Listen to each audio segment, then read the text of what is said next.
Bismillahirrahmanirrahim.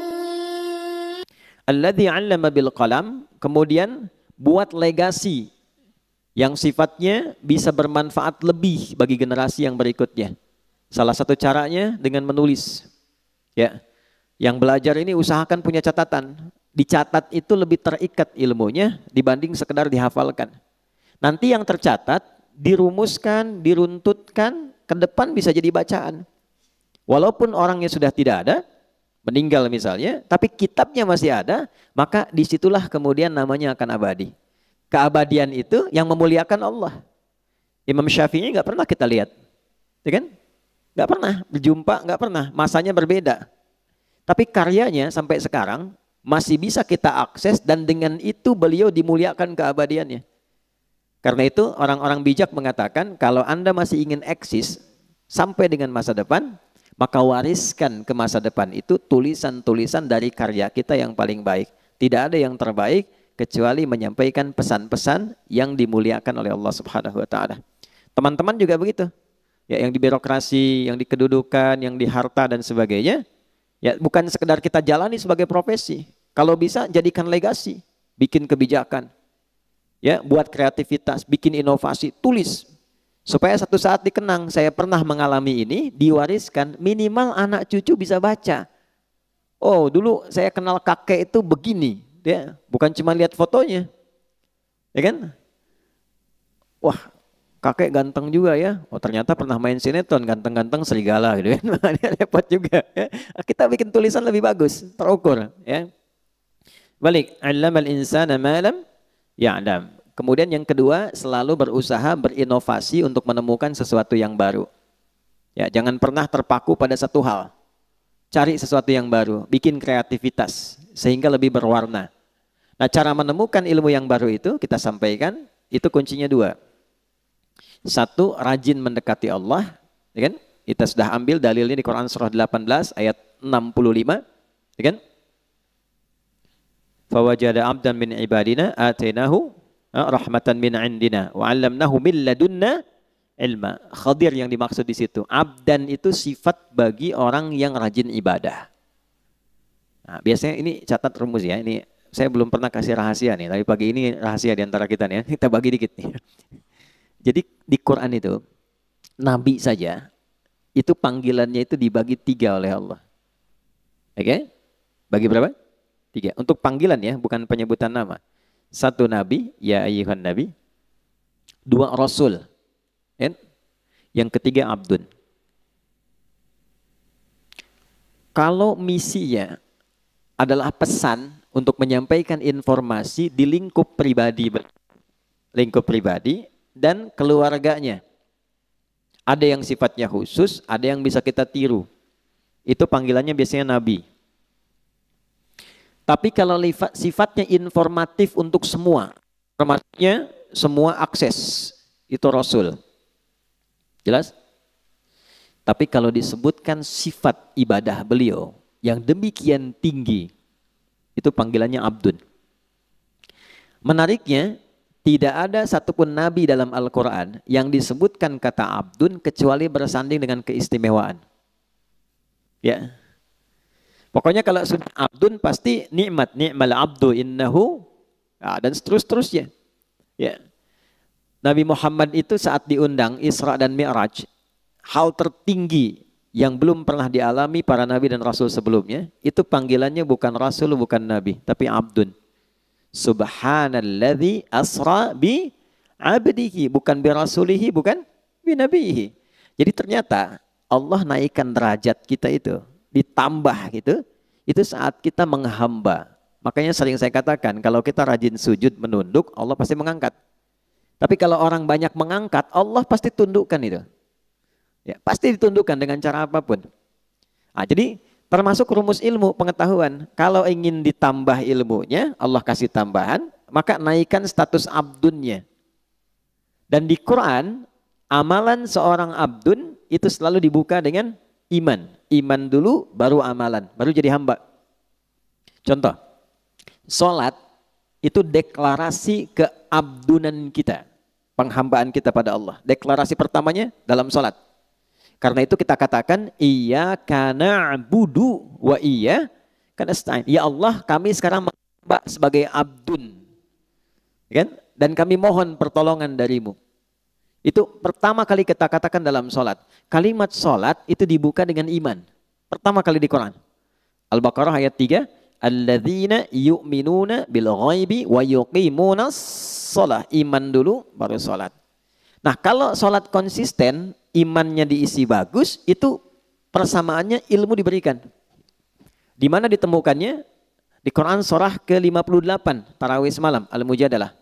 Di ayat yang ke-11. Ya. Iman dulu, ya ayyuhalladzina amanu, ya kan? Perhatikan kalimatnya. Ya ayyuhalladzina amanu, idza qila lakum tafassahu fil majalisi fafsahu yafsahillahu lakum. Wa idza qila lakum unshuzu syuzu. Yarfa'illahu alladhina, iman dulu. Amanu minkum walladhina utul ilma darajat. Kalau iman naik, ilmu pasti ditambah. Pasti itu. Ya, itu sudah rumus. Nah, jadi yang pertama kita coba tingkatkan keimanan pada Allah, rajin sholat. Sholat, ya, nanti pasti akan ditemukan hal baru. Yang kedua, ikuti petunjuk Nabi. Misal, kalau mau belajar, ikuti petuah dari Nabi. Begini cara belajarnya. Keluarkan kitabul ilmi. Kalau mau bisnis, ikuti pola bisnis yang ditunjukkan Nabi. Kalau di birokrasi, di kedudukan, ikuti bagaimana petunjuk Nabi. Ambil value-nya, maka apa yang terjadi? Perhatikan kalimatnya. Al-Baqarah ayat 151. Kama arsalna fikum rasulan minkum yatlu alaikum ayatina wa yuzakkikum 2 wa yuallimukumul kitaba 3 wal hikmata 4 5 wa yuallimukum ma lam takunu ta'lamun. Orang yang cenderung mengikuti prototipe kehidupan Nabi, cara yang Nabi ajarkan, gimana menjalani hidup, salah satu keistimewaannya Allah kasih pada orang itu apa yang belum ia ketahui. Nah, teman-teman di serse misalnya kan, kehakiman dan sebagainya, kadang-kadang mau nyelesain kasus susah tuh, mau nemukannya. Sholat, minta petunjuk. Ya, tiba-tiba selesai ketiduran, mimpi dapat. Tiba-tiba dapat pencerahan kemana arah. Itu bisa terjadi. Di bisnis begitu. Ya, begitu diikuti polanya, Abdurrahman bin Auf tuh dari mana sih modal pakaian datang ke Madinah dalam 3 tahun kok jadi orang kaya, kemudian valuasi hartanya di awal sampai 923 miliar dolar, dihitung sekarang itu 14.700 triliun. Nabi wafat, kita coba riset itu kurang lebih valuasinya 72.000 triliun. Ya. Dan termasuk satu di antara 10 orang masuk surga. Dan selalu punya kreativitas yang baru, yang nggak dikerjakan orang. Orang pilih yang ini, beliau menemukan yang baru. Orang sudah mau deketin yang baru ini, beliau sudah pergi ke kreativitas yang lain. Jadi hebatnya itu yang dikerjakan orang, itu beliau sudah 2-3 kali 10 step berada di depan. Ya, jadi bikin kreativitas baru, punya inovasi, orang belum ada. Begitu orang ngikutin, ini sudah mengerjakan yang baru lagi. Jadi pantas jadi yang paling unggul di bidangnya. Khalid bin Walid di militer begitu, selalu punya strategi baru. Ya, bayangkan. Ya, kebayang nggak? Belum saya ceritakan dia. Dia melawan Persia coba. Pasukan ratusan ribu, 100.000 pasukan. Beliau cuma bawa 10.000. Itu menemukan strategi baru.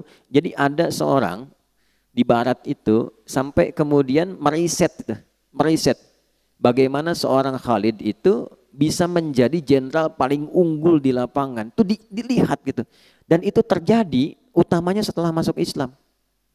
Sebelum masuk Islam hebat dalam strategi perang Uhud. Setelah masuk Islam lebih hebat lagi. Nah itu jadi bab. Kalau dipelajari bisa sukses di bidangnya. Nah itulah allamal insana ma lam ya'lam. Nah yang kemarin kita telah berhenti di ayat 6 sampai 8-nya. Kalau sudah sukses jadi apapun. Nih, jadi ilmuwan, jadi ulama, kan? Pebisnis kaya, yang kedudukan jadi jabatan, jadi jenderal, macam-macam birokrasi, udah jabatan tinggi. Kalla, jangan pernah terjadi. Innal insana la yatgha. Jangan pernah terjadi munculnya potensi-potensi menyimpang, bersikap berlebihan. Ar-ra'ahu istaghna, karena sudah merasa lebih dari sebelumnya. Karena pasti peningkatan sesuatu akan merubah karakter dan gaya hidup. Bab gaya kan sering saya ulang begitu, F1 sama dengan F2, dikonfirmasi di fisika. Metafisik itu dengan fisika dekat. Ya, orang kalau gayanya pelan, nggak kedengaran pukulannya. Tapi kalau kencang, bunyinya kencang. Ya.